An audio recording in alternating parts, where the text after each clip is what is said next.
Hi, this is Coach Jad Mihanna. I just want to talk today about depression. Many of you guys probably wake up in the morning and feel like you can't get off from bed, and you're just going to feel your day is going to be going bad. And you feel you just want to cover under your sheets and not do anything, and just the whole life is black, right? Many of you feel like butterflies in your stomach, and you feel like there's so much pain and fear or trembling. Sometimes these symptoms are mixed with the anxiety symptom. The depression symptoms can be just feeling like low and you don't want to move from bed, or you're kind of sick of everything. But the one who are suffering from anxiety too, they're gonna feel some fear, or you probably woke up from a bad nightmare. And I know what nightmares were in my previous years, because I've been through there. And that's what my channel is all about, to guide you from a perspective of a life coach and CBT counselor, nutritionist, and from someone who's been there. There's a big difference from someone who just studied the anxiety. In fact, many years ago, probably, I don't know, I don't recall, maybe 6, 7 years ago, once my therapist, she wasn't taking me seriously, and I asked her just to walk with me through my withdrawal pills from my withdrawing from the pills that I used to take, the antidepressant. You know, many of you probably taking Prozac, Cipralex, many of you, or stress pills, benzodiazepines like Xanax, Lexotanil, or Valium, or many of these stuff. So I was going into my other phase where I thought that I'm doing good, you know, to withdraw from the pills. And I asked her, please walk with me through these 2 weeks to start to cut down the pills.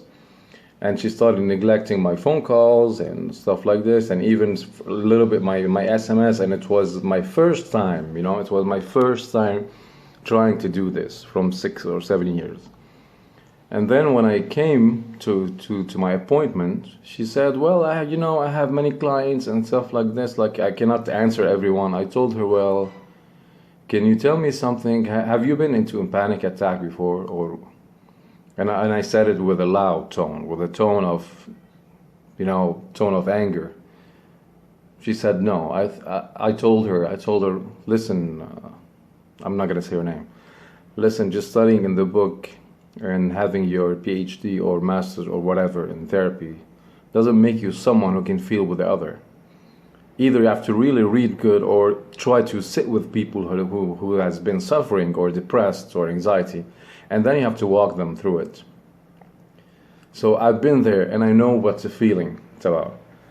That's why I'll always, when I coach my clients and when I speak with everyone, I try, especially the one who are trying to withdraw from pills or from any drugs, the drug addicts and stuff like this. I don't like to call them drug addicts. There's a difference between drug addict, who like to take drugs just to please himself through all the day, or to keep a certain mood, or he's taking the drugs because he has to sleep, he doesn't fall asleep. So I like to make a difference between this so-called drug addict, because trust me, nobody like to take drugs just for fun.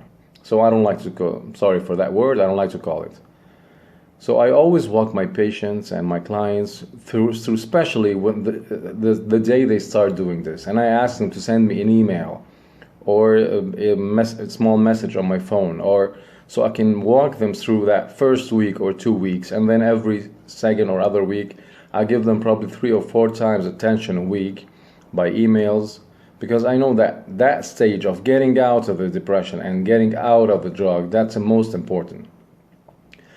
So anyway, this concludes my little attention on the depression, anxiety. I just want to say, briefly, in summary, that anxiety can be from, yes, it can be from chemical imbalance, in the brain, from the neurotransmitters.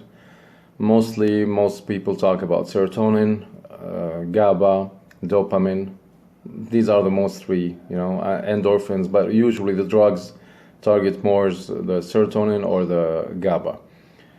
There's a chemical imbalance, there's a nutrition deficiency, but usually, if you didn't have these before and suddenly they became in your life, they became present. So this means that your conditioning or your thought or your new environment, your new social situation, financially, relational, or something affected them. Hence, you need more nutrition in this area. Or it can be for conditioning. You left your spouse, you left your girlfriend, you left somebody, you had a trauma, and suddenly it starts to happen. Or you're probably you're going into an existential phase where you want to just know your religion, who you are, and what are you here on earth for. And you started to going into philosophical stuff, and now with the social media, a lot of people are asking this stuff. Which maybe before everybody used to follow his religion, he used to follow his own ideas, his mother idea, his father, and etc., and his relatives, and that's okay. But now with the social media, and we hear quotes from Buddhists, quotes from Hindus, from Christians, from Muslims, from everything, person are starting to get lost. Like, what is it? What is this? Who am I? My religion is false or true? Yes or not? So this come from this, So here comes the role of a good coach who can understand you exactly and can follow you through phase 1, 2, 3, 4, just to start knowing exactly if it started from the chemical imbalance, nutrition deficiency, from the social environment, or from the spiritual existential problems that are arising in your head. And usually the targeting and the solution would be attacking targeting the four, trying to heal the four aspects, the four pillars of this. Okay, so if you have any questions and anything, you can click on my site or go to my email, check my subscribe. Please subscribe to my YouTube. I'm going to be adding much more videos, and feel free to call to request a session. Okay, good luck, good health to everyone, good mental health and good health, and bless you all. See you. Bye bye.